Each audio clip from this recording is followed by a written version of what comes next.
Detained leader of the Indigenous People of Biafra, Mazi Nnamdi Kanu, has urged those clamoring for his release not to beg for it, asserting that his agitation for self-determination is a constitutionally protected right and not a crime.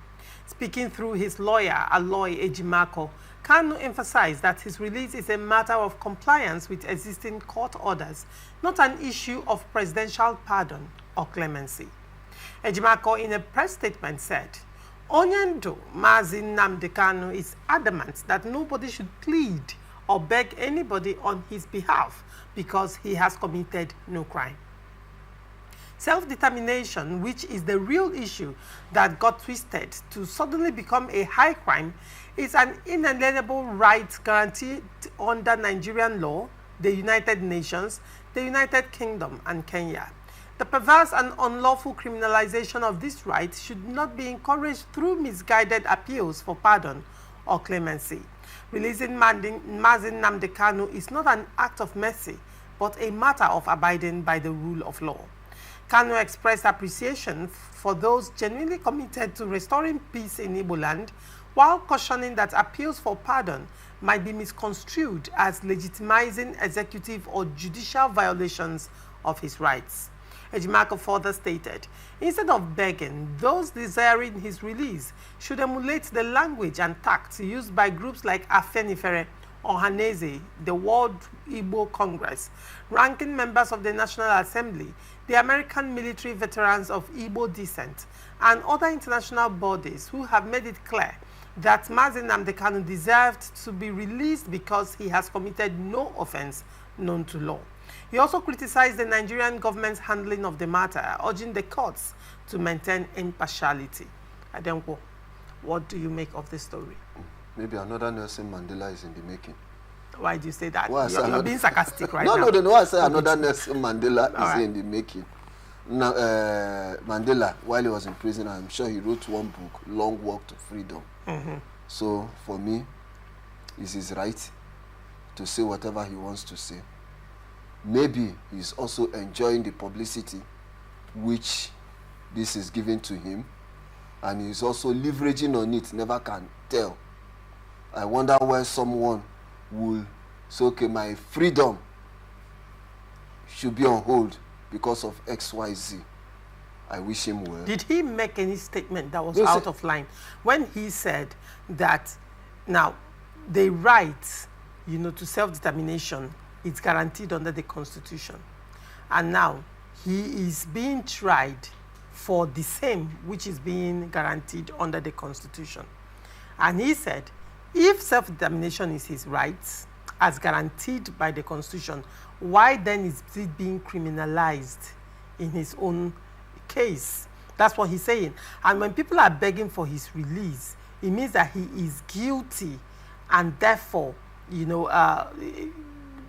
he's guilty, hence they plea for presidential pardon. Because, the president will always pardon the guilty.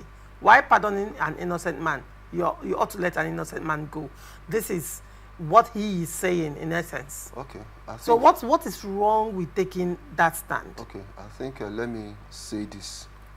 And I've said it in one of the programs here, and I also say it here again. Despite the fact that there's law of freedom of speech, it's also guided by the law of slander and libel. Law of freedom of association is also guided by unlawful movements and belonging to proscribed organization. And so many other laws which as at the time this was IPOB proscribed? No, as so many other things which are your right. But you know that at some point your right, if this government sees it that it will become a problem, you can also infringe on it. That's true. But the most important one is that Nnamdi Kanu, everybody knew how he was saying all manner of derogatory things against the federal government of Nigeria. And these are treasonable offenses. If you want to go for self-determination or agitation of your country or what you feel, let there be facts and figures, and do it in a balanced situation. You don't incite people against the federal government. Say more about the Biafra which you believe, and sell the Biafra to the people, and not sit down in a radio station where nobody knows where you're transmitting from and be saying things, even calling the federal government some names which I don't want to say here, very, very unprintable. You don't do that. These are treasonable offenses. So they are looking at it from that point. If you want to go for self-determination, you have a right. It's within your right to go for self-determination, but do it within the law. You can organize symposium, you can call people, but you don't incite people.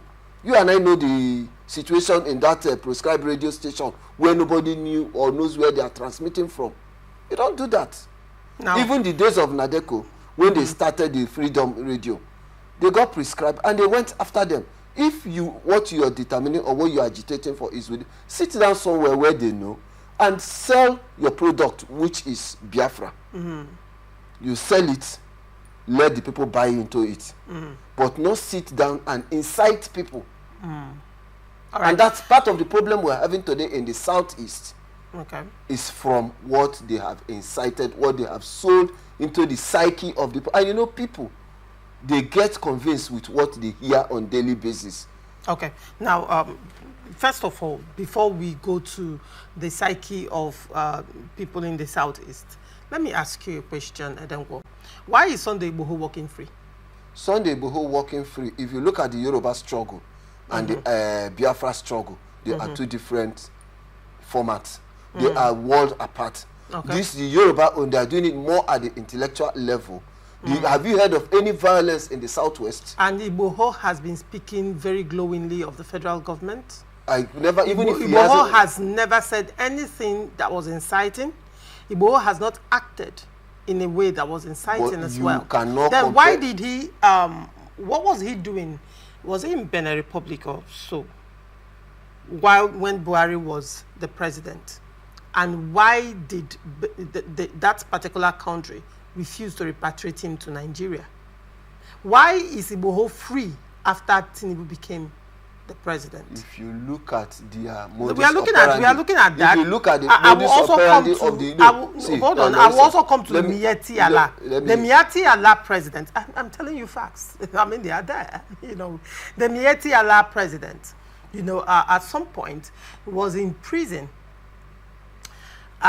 for issues bordering on terrorism. And, you know, to a large extent, you can go and research for yourself how he became free. There was no verdict until now. How he became free and he walked free. Now, the question is, if a list has been released on politicians who have sponsored terrorism and currently sponsoring terrorism in the country, these persons are still walking the corridors of power, and nothing is being done. While I'm not making a case for Nnamdi Kanu in any way, by the way, I am not in any way making a case for him, but I am looking at, to a large extent, don't you think that, I mean, for years, this matter appears not to have an end. Even political matters that started when Nnamdi Kanu's case started have come to a resolution. But this matter, for years, has not come to an end. Either the court declares him guilty or declares him innocent. That has not been done. Now, to a large extent, don't you think it still trickles down to the psyche of the people in the Southeast, like you're saying? Don't you think it concretizes the fact that they feel marginalized and unloved and unaccepted by the government? Now, the other question would be, some of the things that they talked about were different. Probably you're questioning how these agitations were being done. You're questioning the legality of how they have handled these issues so far. But can you sweep those issues under the carpet and say they don't exist? Now, with the federal government taking a particular position, I mean government after government taking a particular position, and people who appear to have even done similar things are walking free, don't you think to a large extent it concretizes the fact, you know, to some of the people in the Southeast who believe so much in the agitation of the IPOB that what Nnamdi Kanu has been saying is true? Nnamdi Kanu as a person, for me, I will still say it here without fear of favor, that his mode of operation, the way he goes about it, that's his major problem. He has said so many inciting statements, made so many inciting statements against the federal government of Nigeria, and these are things that are working against him. Secondly, remember he was granted bail, and the manner in which he jumped bail, everybody knows about it. Thirdly, you also know the way he was caught. And when you catch somebody... When you say the manner in which he jumped bail, you appear to have forgotten that while he was, let me use that word, parole, in his hometown, his hometown was attacked. By who? By the military, of course. And it did take some lives. And anybody, as a military authority... And after that, the escape happened. Hold on. Now, as the military come out to claim that this thing was perpetrated by them, was there any statement to it? In Nigeria we are today, people can do so many things as they manage. That still brings us to another conversation, Edengo. Yes. Now, if this person of interest, like it or yes, he is a person of interest, not just to the federal government, but to the Southeast and to the stability of Southeast as well. If this person of interest is, under house arrest, and an attack of that nature happens, and it was not condemned by the federal government. Now you're saying that if the military did not acknowledge that they did that operation, then who did?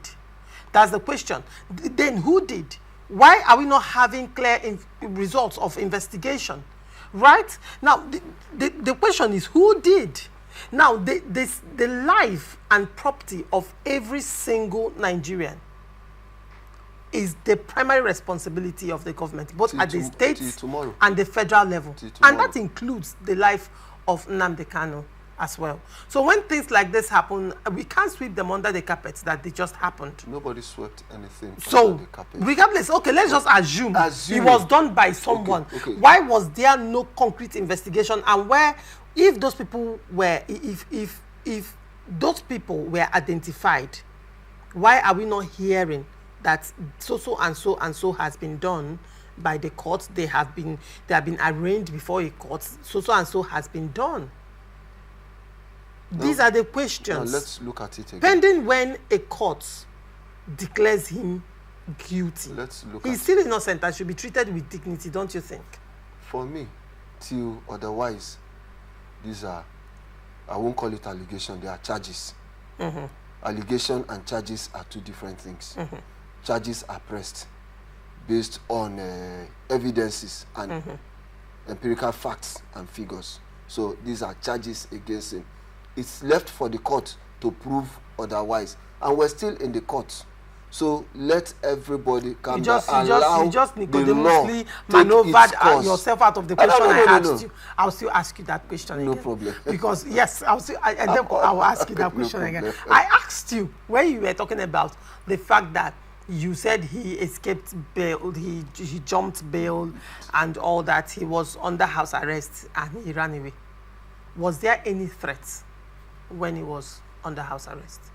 I'm not aware that there interesting. Was. I find that very interesting that you're not aware. No, wait, first, I knew his place was attacked, but to say who did, I don't know.